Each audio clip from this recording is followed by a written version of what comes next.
The impact of Hurricane Florence will take a while to tally, but this week President Trump and his opponents have been arguing over the response to a storm last year.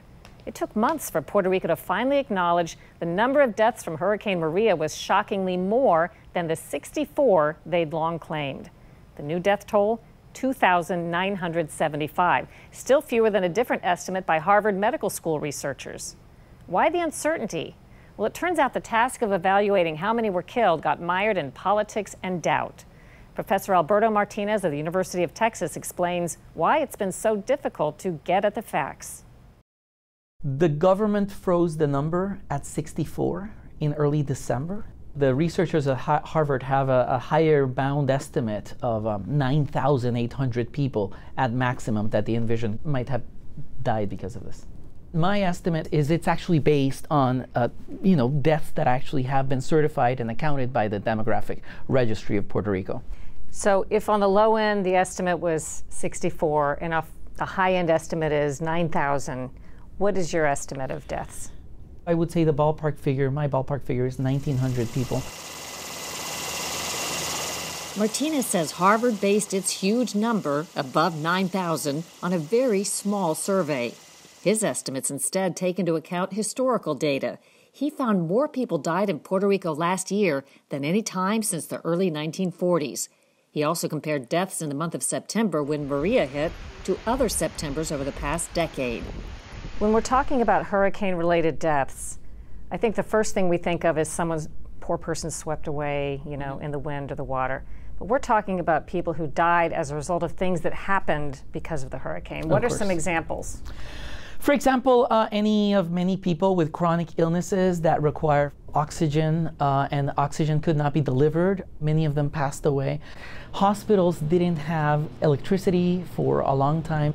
Counting deaths, one counts the deaths that happened immediately upon the event, first couple of days, and deaths that happened as the prolonged effect of an injury or a medical condition that was untreated. You think the Department of Public Safety in Puerto Rico has maybe a vested interest in making the numbers seem as low as possible? I do. The director of the Department of Public Safety is Héctor Pesquera. By law, this should not be part of his job. By law, counting mortality after natural disasters is a duty of the demographic registry in Puerto Rico.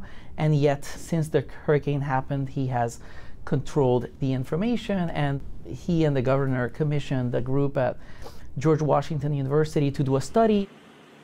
Several groups raised questions about Puerto Rico's unbelievably low number of deaths, 64, and demanded that records be made public. Then, in a report to Congress over the summer, Puerto Rico quietly upped the number from 64 to its estimate of more than 1,400. Finally, at the end of August, the George Washington University study concluded the death toll was nearly 3,000. That's more than 46 times higher than the initial government tally. Why is it important for us to know, in general, the basic number of people who were killed as a result of Hurricane Maria? The basic number of people would affect our judgment of how good were the procedures that were put in place, whether they were at the national, that is at the island or federal level. They would help us in a future crisis or catastrophe. These things have to be accounted for. And for some of these individuals, their jobs are at stake. You were born in Puerto Rico and you're a frequent visitor of Puerto Rico. What do you see when you visit now in the aftermath of Maria? Puerto Rico is back in business. So long as you stay in the metropolitan area and you go to the standard visitors areas, you'd find businesses are open. Still, there's many things that people who have lived there for decades will notice, which is there's still many traffic lights that are missing or hanging. There's businesses that have shut down. There is growing unemployment. Hundreds of thousands of Puerto Ricans, family members, friends have left for the mainland. There's a growing sense of frustration that the current political situation doesn't enable things to get better. Hurricane Maria is now on record as one of the deadliest natural disasters in U.S. history. It just took nearly a year for that fact to be officially recognized.